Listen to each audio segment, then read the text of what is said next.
Hi hello ನಮಸ್ತೆ ಎಲ್ಲರಿಗೂ ಎಸ್ಪೇಸ್ media ಚಾನಲಿನ ಮತ್ತೊಂದು ವಿಡಿಯೋಗೆ ಸ್ವಾಗತ ಸುಸ್ವಾಗತ. ಸ್ನೇಹಿತರೆ, ಎಲ್ಲರೂ ಹೇಗಿದ್ದೀರಾ? ಎಲ್ಲರೂ ಚೆನ್ನಾಗಿದ್ದೀರಾ ಅಂದ್ಕೊಂಡಿದ್ದೀನಿ. ನಾನು ಕೂಡ ತುಂಬಾ ಚೆನ್ನಾಗಿದ್ದೀನಿ. ಎಲ್ಲರೂ ಚೆನ್ನಾಗಿದ್ದೀರಾ ಅಂದ್ಕೊಂಡು ಭಾವಿಸ್ಕೊಂಡು ಇವತ್ತಿನ ಒಂದು ವಿಡಿಯೋನ ಶುರು ಮಾಡಿಬಿಡೋಣ. ಇವತ್ತಿನ ಒಂದು ವಿಡಿಯೋದಲ್ಲಿ ಸ್ನೇಹಿತರೆ, ಗುರುವಾರ ಅಂದರೆ ಡಿಸೆಂಬರ್ 5ನೇ ತಾರೀಕು ಅಥವಾ 4ನೇ ತಾರೀಕು ಹುಣ್ಣಿಮೆ ಇರೋದು ತಿಳಿಸ್ಕೊಡಿ ಅಂತ ಕೇಳ್ತಾ ಇದ್ದೀರಾ. ನಾನು ಎಲ್ಲ ವಿಡಿಯೋದಲ್ಲೂ ತಿಳಿಸ್ಕೊಡ್ತಾ ಇರ್ತೀನಿ ಸ್ನೇಹಿತರೆ. ಹುಣ್ಣಿಮೆ ಸಮಯ ಬಂದು ಡಿಸೆಂಬರ್ 4ನೇ ತಾರೀಕು ಬೆಳಿಗ್ಗೆ 8:37ಕ್ಕೆ ಪ್ರಾರಂಭವಾಗುತ್ತದೆ. ಇನ್ನು ಡಿಸೆಂಬರ್ 5ನೇ ತಾರೀಕು ಸ್ನೇಹಿತರೆ ಬೆಳಗಿನ ಜಾವ 4:37ಕ್ಕೆ ಕೊನೆಗೊಳ್ಳುತ್ತದೆ. ಈ ಸಮಯದಲ್ಲಿ ಸಾಕಷ್ಟು ಅದೃಷ್ಟದ ಫಲಿತಾಂಶವನ್ನು ಈ 5 ರಾಶಿಯವರು ನೋಡಲಿದ್ದೀರಿ ಅಂತಲೇ ಹೇಳ್ಬೋದು. ಇದು ವರ್ಷದ ಕೊನೆಯ ಹುಣ್ಣಿಮೆ ಆಗಿರುವುದರಿಂದ ಸ್ನೇಹಿತರೆ, ಶುಭ ಫಲಿತಾಂಶಗಳನ್ನು ಎಲ್ಲ ರಾಶಿಯವರು ಒಂದಲ್ಲ ಒಂದು ರೀತಿಯಲ್ಲಿ ನೋಡ್ಬೋದು. ಆದರೆ ಈ 5 ರಾಶಿಯವರಿಗೆ ರಾಜಯೋಗ ಸ್ನೇಹಿತರೆ, ಸಾಕಷ್ಟು ಅದೃಷ್ಟದ ಫಲಗಳನ್ನು ಗಳಿಸಲಿದ್ದೀರಿ ಅಂತಲೇ ಹೇಳ್ಬೋದು. ಹಾಗಿದ್ರೆ ಈ ಶಕ್ತಿಶಾಲಿ ಹುಣ್ಣಿಮೆಯಿಂದ ಈ 5 ರಾಶಿಯವರು ಏನೆಲ್ಲ ಅದೃಷ್ಟದ ಫಲಿತಾಂಶವನ್ನು ನೋಡಲಿದ್ದೀರಿ, ಯಾವುದರ ಬಗ್ಗೆ ಎಚ್ಚರಿಕೆ ವಹಿಸಬೇಕು, ಇನ್ನು ಹುಣ್ಣಿಮೆಯ ದಿನ ಏನೆಲ್ಲ ಪರಿಹಾರಗಳನ್ನು ಮಾಡಿದರೆ ನಮ್ಮ ಸಮಸ್ಯೆಗಳೆಲ್ಲವೂ ಮುಕ್ತಿ ಹೊಂದಲಿದೆ ಅನ್ನೋದನ್ನ ಸಾಕಷ್ಟು ಕೇಳ್ತಾ ಇರ್ತೀರ. ಇದಕ್ಕೆಲ್ಲ ಪರಿಹಾರದ ಜೊತೆಗೆ ಈ 5 ರಾಶಿಯವರು ಏನೆಲ್ಲ ಅದೃಷ್ಟವನ್ನು ಗಳಿಸಲಿದ್ದಾರೆ ಅನ್ನೋದನ್ನ ಇದೇ ವಿಡಿಯೋದಲ್ಲಿ ತಿಳಿಸ್ಕೊಡ್ತೀನಿ. ಸೊ ಇದನ್ನೆಲ್ಲ ಕಂಪ್ಲೀಟಾಗಿ ತಿಳ್ಕೋಬೇಕು ಅಂದರೆ ಎಲ್ಲೂ ಕೂಡ ವಿಡಿಯೋನ ಸ್ಕಿಪ್ ಮಾಡಬಾರ್ದು. ಅಂದರೆ ವಿಡಿಯೋನ ಕಟ್ ಮಾಡಿ ಓಡಿಸ್ಕೊಂಡೋಗಿ ನೋಡ್ತೀರಾ, ಇದು ಫುಲ್ ಇನ್ಫಾರ್ಮೇಷನ್ ಅರ್ಥ ಆಗಲ್ಲ ಸ್ನೇಹಿತರೆ. ಸೊ ಹಾಗಾಗಿ ಎಲ್ಲ ವಿಡಿಯೋದಲ್ಲೂ ತಿಳಿಸ್ತಾ ಇರ್ತೀನಿ, ಮೊದಲಿಂದ ಕೊನೆ ತನಕ ವಿಡಿಯೋನ ವಾಚ್ ಮಾಡಿ. ವಿಡಿಯೋದಲ್ಲಿ ಒಳ್ಳೆ ಮಾಹಿತಿ ಸಿಕ್ಕಿದ್ದಲ್ಲಿ ತಪ್ಪದೆ ವಿಡಿಯೋಗೊಂದು ಲೈಕ್ ಕೊಟ್ಟು, ಇನ್ನೂ ನನ್ನ ಚಾನಲ್ನ ಸಬ್ಸ್ಕ್ರೈಬ್ ಮಾಡ್ಕೊಂಡಿಲ್ಲ ಅಂದರೆ ದಯವಿಟ್ಟು ಎಸ್ಪೇಸ್ ಮೀಡಿಯಾಗೆ ಸಬ್ಸ್ಕ್ರೈಬ್ ಆಗಿ ನಿಮ್ಮ ಅಭಿಪ್ರಾಯಗಳನ್ನು ಕಮೆಂಟ್ ಬಾಕ್ಸಲ್ಲಿ ತಿಳಿಸಿ.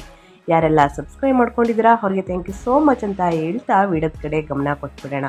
ಸ್ನೇಹಿತರೆ, ಈ 5 ರಾಶಿಯವರಿಗೆ ಡಿಸೆಂಬರ್ 4ನೇ ತಾರೀಕಿಂದ ಹುಣ್ಣಿಮೆಯ ದಿನದಿಂದ ಮುಂದಿನ 12 ವರ್ಷಗಳ ತನಕ ಧನ ಸಂಪತ್ತು ವೃದ್ಧಿ ಅಂತಲೇ ಹೇಳಬಹುದು.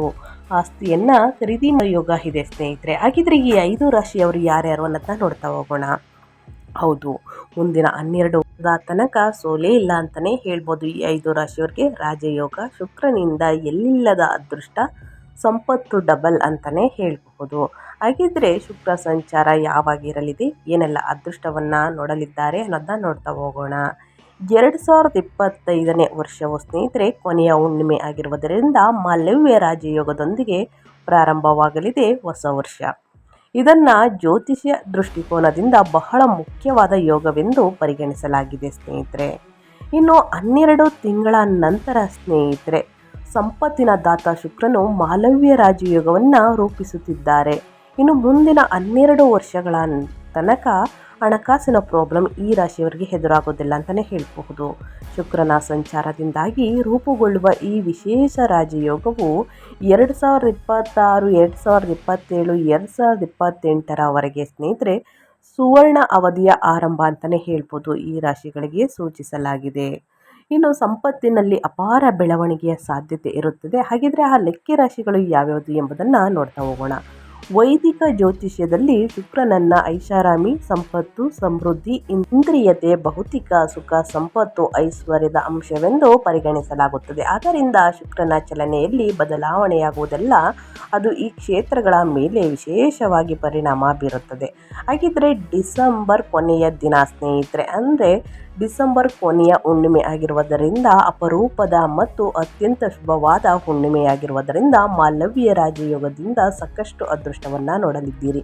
ಹಾಗಿದ್ರೆ ಈ ರಾಜಯೋಗದಿಂದ ಜೊತೆಗೆ ಶುಕ್ರನ ಸಂಚಾರದಿಂದ ಉತ್ತಂಗ ಮತ್ತು ಸ್ವಂತ ರಾಶಿಯಲ್ಲಿ ಕೇಂದ್ರ ಮನೆಯಲ್ಲಿದ್ದಾಗ ಈ ಯೋಗವು ರೂಪುಗೊಳ್ಳುತ್ತದೆ. ವಿಶೇಷ ಫಲಿತಾಂಶಗಳನ್ನು ನೀಡುತ್ತದೆ ಅಂತಲೇ ಹೇಳ್ಬೋದು. ಇದು ಅದೃಷ್ಟ, ಸಮೃದ್ಧಿ, ಸಾಮರಸ್ಯದ ಸಂಬಂಧಗಳು, ಆರ್ಥಿಕ ಲಾಭ, ಆರಾಮದಾಯಕ ಜೀವನದ ಮೇಲೆ ನೇರವಾಗಿ ಪರಿಣಾಮ ಬೀರುತ್ತದೆ. ಈ ರಾಜಯೋಗದ ಸಮಯವನ್ನು ತರಬಹುದು ಅಂತಲೇ ಹೇಳ್ಬೋದು. ಅವರು ತಮ್ಮ ವೃತ್ತಿ ಮತ್ತು ವ್ಯವಹಾರಗಳಲ್ಲಿ ಪ್ರಗತಿಯನ್ನು ಅನುಭವಿಸಬಹುದು ಮತ್ತು ಒತ್ತಡರಹಿತವಾಗಿರುತ್ತಾರೆ ಅಂತಲೇ ಹೇಳ್ತಾ ಇದ್ದೀನಿ ಸ್ನೇಹಿತರೆ. ಅದೃಷ್ಟದ ಸಂಪತ್ತು ವೃದ್ಧಿಯಾಗಲಿದೆ. ಹಾಗಿದ್ರೆ ಯಾವ ರಾಶಿಯವರು ಏನೆಲ್ಲ ಅದೃಷ್ಟವನ್ನು ನೋಡಲಿದ್ದೀರಿ ಅನ್ನೋದನ್ನ ಇವಾಗ ಒಂದೊಂದಾಗಿ ತಿಳಿಸ್ಕೊಡ್ತೀನಿ, ಎಲ್ಲೂ ಕೂಡ ಸ್ಕಿಪ್ ಮಾಡಬೇಡಿ.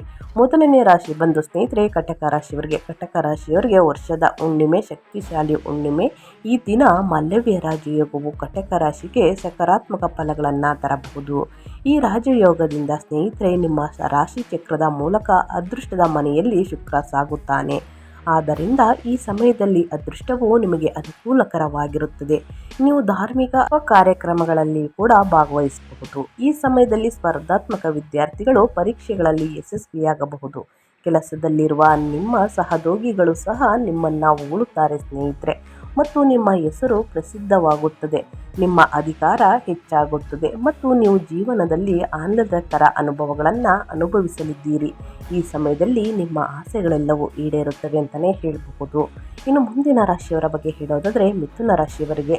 ಮಿಥುನ ರಾಶಿಯವರು ಹುಣ್ಣಿಮೆಯ ದಿನದಿಂದ ಏನೆಲ್ಲ ಅದೃಷ್ಟದ ಫಲಗಳನ್ನು ಗಳಿಸಲಿದ್ದೀರಿ ಅಂದರೆ, ಹುಣ್ಣಿಮೆಯ ದಿನ ಶುಭ ಫಲಿತಾಂಶವನ್ನು ಮಿಥುನ ರಾಶಿಯವರಿಗೆ ಸಿಗಲಿದೆ.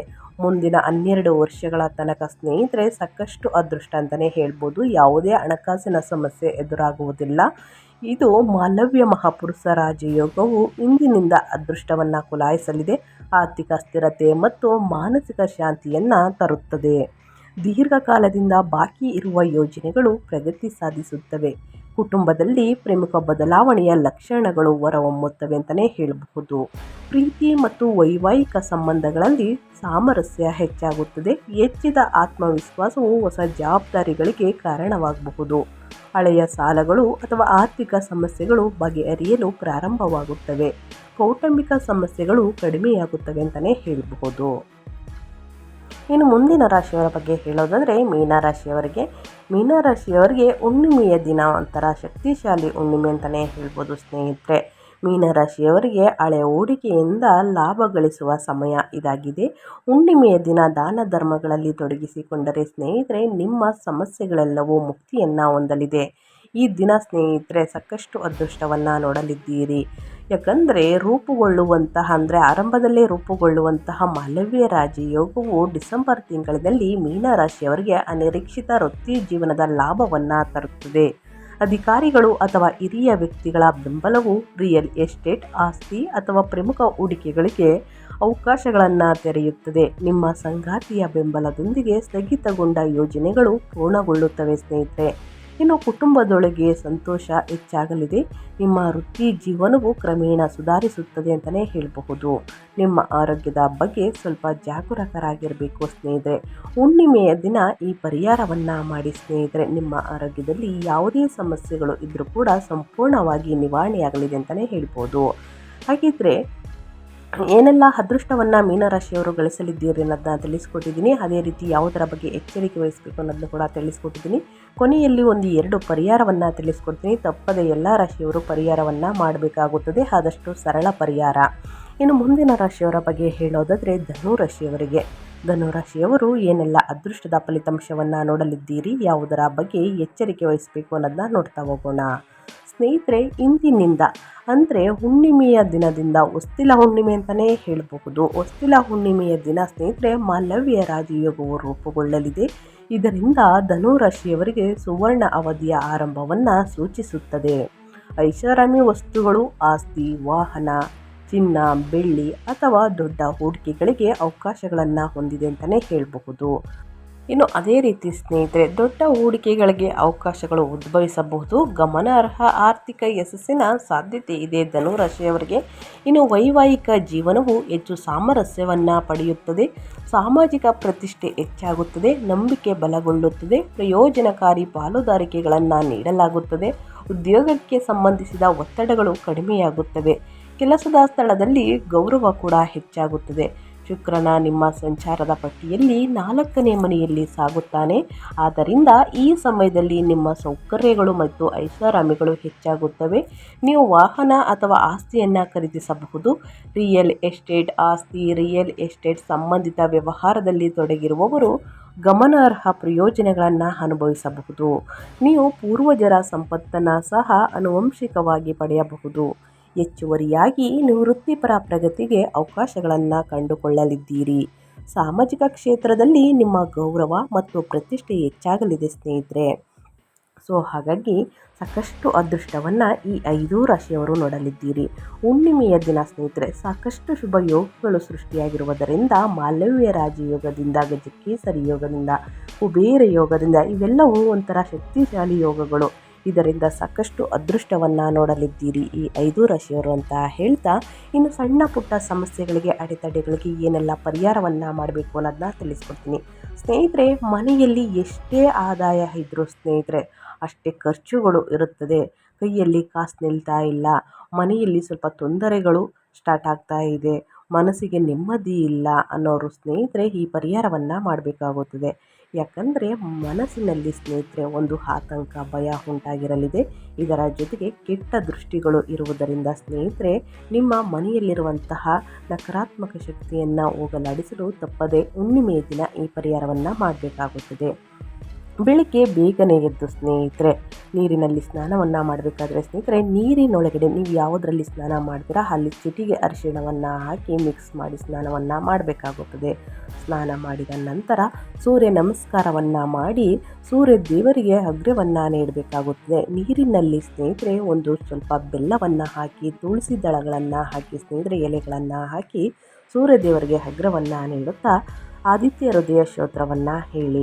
ಇದಾದ ನಂತರ ಅರಳಿ ಮರದ ಕೆಳಗೆ ಸ್ನೇಹಿತರೆ ಸಾಸಿವೆ ಎಣ್ಣೆಯಿಂದ ದೀಪವನ್ನು ಹಚ್ಚಿ ಶನಿ ಸ್ತೋತ್ರವನ್ನು ಹೇಳಿ. ಇನ್ನು ಸಂಜೆಯ ಸಮಯದಲ್ಲಿ, ಹುಣ್ಣಿಮೆಯ ಸಂಜೆಯ ಸಮಯದಲ್ಲಿ ನಿಮ್ಮ ಕೈಯಲ್ಲಾದಷ್ಟು ಹಣ ಸಹಾಯವನ್ನು ಮಾಡುವುದು, ರೋಗಿಗಳಿಗೆ ಹಣ್ಣು ಹಂಪಲುಗಳನ್ನು ಕೊಡುವುದು. ಇನ್ನು ಮೂಕ ಪ್ರಾಣಿಗಳಿಗೂ ಕೂಡ ಸ್ನೇಹಿತರೆ ತರಕಾರಿ, ಹಣ್ಣು ಹಂಪಲು, ಹಸಿರು ಮೇವನ್ನು ಕೊಡುವುದರಿಂದಲೂ ಕೂಡ ಸಾಕಷ್ಟು ಅದೃಷ್ಟವನ್ನು ಗಳಿಸಲಿದ್ದೀರಿ. ಸೊ ಹಾಗಾಗಿ ಹುಣ್ಣಿಮೆಯ ದಿನ ಈ ಸಣ್ಣ ಪುಟ್ಟ ಪರಿಹಾರಗಳನ್ನು ಮಾಡಿ ಅಂತ ಹೇಳ್ತಾ ನಾನು ವಿಡಿಯೋನ ಎಂಡ್ ಮಾಡ್ತಾ ಇದ್ದೀನಿ. ಇವತ್ತಿನ ಒಂದು ವಿಡಿಯೋದಲ್ಲಿ ಒಳ್ಳೆಯ ಮಾಹಿತಿ ಸಿಕ್ಕಿದ್ದಲ್ಲಿ, ಈ ವಿಡಿಯೋ ಯೂಸ್ಫುಲ್ ಅನಿಸಿದ್ದಲ್ಲಿ ವಿಡಿಯೋಗೆ ಲೈಕ್ ಮಾಡಿ, ಸಬ್ಸ್ಕ್ರೈಬ್ ಆಗಿಲ್ಲ ಅಂದರೆ ಎಸ್ಪೇಸ್ ಮೀಡಿಯಾಗೆ ಸಬ್ಸ್ಕ್ರೈಬ್ ಆಗಿ ನಿಮ್ಮ ಅಭಿಪ್ರಾಯಗಳನ್ನು ಕಮೆಂಟ್ ಬಾಕ್ಸಲ್ಲಿ ತಿಳಿಸಿ. ಮತ್ತೊಂದು ವಿಡಿಯೋದಲ್ಲಿ ಸಿಗ್ತೀನಿ. ನಿಮಗೂ ಮತ್ತು ನಿಮ್ಮ ಕುಟುಂಬಕ್ಕೆ ತುಂಬಾ ಒಳ್ಳೆಯದಾಗಲಿ. Thank you for watching.